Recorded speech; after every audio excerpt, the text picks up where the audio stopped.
everyone, and welcome to the Time to Cook Club Juniors and your online class. So today we're going to be making Waldorf salad. So hopefully if you're joining me today, you have all of your ingredients weighed out, measured and ready to go, and also the equipment from the equipment list. So let's make a start. So the first ingredients we're going to be preparing today are our 2 eating apples. And we're going to start off by chopping the apples into quarters. So to do that, we must follow our golden rules when it comes to chopping. And that is, we always chop on the chopping board, we're always watching what we're doing at all times, and we're always keeping our hands and fingers well away from that blade. So we're just going to pop our whole hand over the top to make like a rainbow bridge, and then we're going to bring the knife down in the middle, okay? And then we're going to pop the apple cut side down and do exactly the same, so that we're chopping the apple into quarters. And when we've done one apple, we're just going to do exactly the same with the other.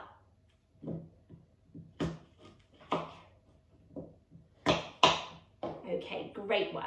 So once you've cut your apple into quarters, you now need to take out the core, and you might need to go and ask a grown-up to help you with this job. What you do is you hold the apple in front of you, and then you pop your knife in and gently bring the knife towards you to cut out the core of the apple. If there's a bit at the top that's a little bit sharp too, you can cut that out.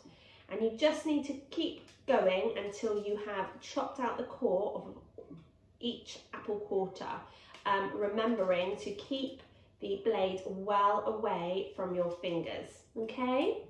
So join me back here in just a minute when you've done that job. Okay, welcome back. So hopefully by now you've taken out all the cores of the quarters of the apples. So now what you need to do is you need to carefully slice each quarter into 3 before cutting each slice of apple into small pieces.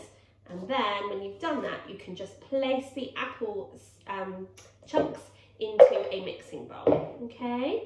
So we're just going to continue until we have chopped up all the apples into small pieces, and then I'll tell you what to do next, okay? So hopefully by now you've chopped up your apple into small pieces and you've popped them into a mixing bowl.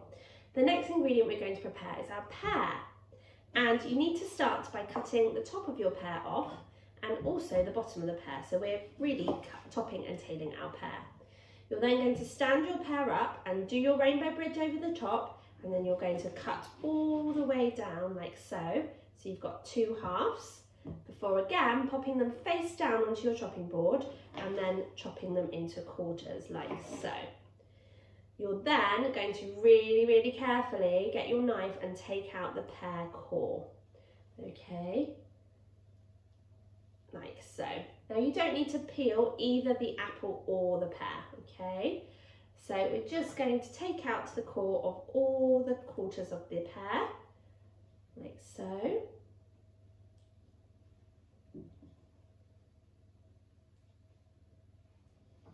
And then what we're going to do, quite similar to what we did with the apple. We're going to pop our rainbow bridge over the top and just do 3 thin slices of each quarter before chopping it up into small pieces, okay, like so. And when you've chopped up the pear, you can add it in with the apple in your mixing bowl, okay?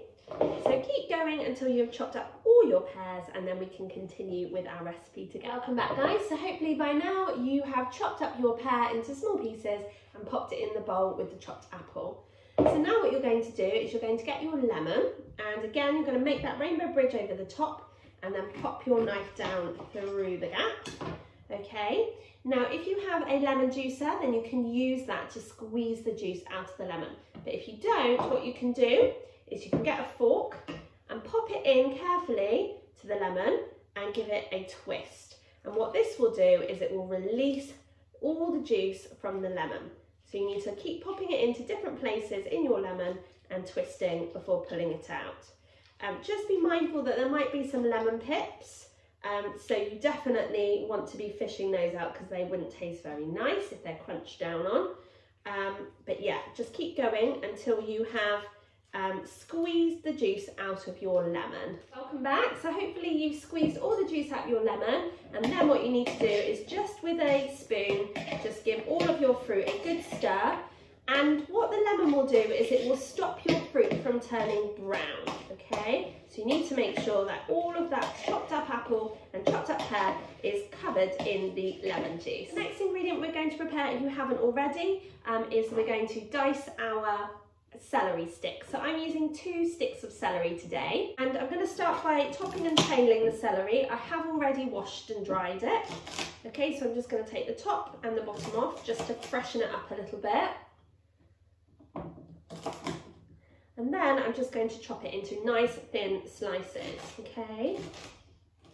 Holding the stick of celery really firmly with one hand and then moving my fingers back as the knife gets closer. Remembering to keep watching what I'm doing or watching what you're doing at all times. So join me back here once you've cut your celery into thin slices, and I'll tell you which ingredient we're preparing next. Okay, so once you've chopped your celery into thin slices, you need to add that to the mixing bowl, and then we're going to prepare our grapes. So what we're going to do is we're going to chop our grapes into quarters, okay? So we can chop them in half and then chop them in half again using our rainbow bridge, okay? So just keep going until you have chopped up your handful of grapes. Okay, once you have chopped up all of your grapes and popped them into your mixing bowl, you also need to chop up your walnuts. You can break them up using your fingers and just pop them straight into the bowl, like so. Or with a knife, you can chop them up into small pieces, okay? However you're doing this, like I say, you just need to make sure that they're chopped up into nice small pieces. And then all that's left for us to do after this is to make our salad dressing. So I'll see you in just a minute. So what we need to do now is we need to stir all of those ingredients together. So we've got the chopped up apples, the chopped up pear, we've got the chopped up grapes, chopped up celery, and the chopped up walnuts. So now what we need to do is we need to prepare our salad dressing. So in a small clean bowl, we're going to add in 3 tablespoons of Greek yogurt. So it's 1, 2, 3, and 1 for luck because I'm using a dessert spoon. We also need to add in 3 tablespoons of light mayonnaise.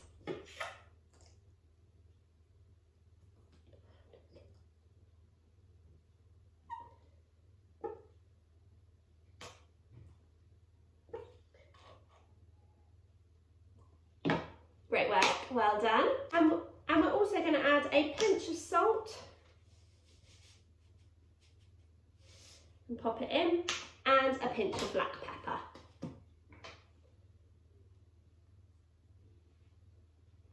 And then with your spoon, you're just going to stir it really carefully around, kind of beating in all of those ingredients until you get a nice smooth consistency. Once you've blended in your all of those ingredients into your salad dressing, so it's a nice smooth consistency, you're going to pour it on top of the fruit and the celery mixture. And then what you're going to do is you're going to fold the salad dressing into the other ingredient. And when we fold, what we do is we don't just stir around in circles, we make the letter S and then we do a strike down, like kind of like a ninja chop, okay? Like so.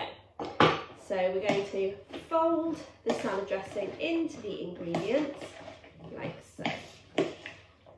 That's really, really lovely. Okay, so get right down to the bottom and make sure all of your ingredients are coated in the salad dressing. Great work, guys, well done. So once you've done that, what you can do is just pop some tin foil over the top and pop your salad into the fridge to chill. Now I'm going to be serving my Waldorf salad with some jacket potatoes, so I'm going to wait for them to cook. They're in the oven at the moment. But you might want to serve it with maybe a chicken breast or as a side for a picnic. Maybe it's a barbecue and you're having it with maybe burgers and hot dogs and things. Just keep it in the fridge until you're ready to serve it. And when you do serve it, you can pop some salad leaves underneath it or around it, which will be a really lovely addition to the salad. So thank you so much for joining me today to make your Waldorf salad. Really hope you enjoyed joining in with me, but more importantly, I hope you enjoy eating your Waldorf salad and sharing it with your family. I'm really looking forward to cooking with you guys again next week when we'll be back with another delicious bake from our picnic food menu. Have a super rest of your week, guys. Bye!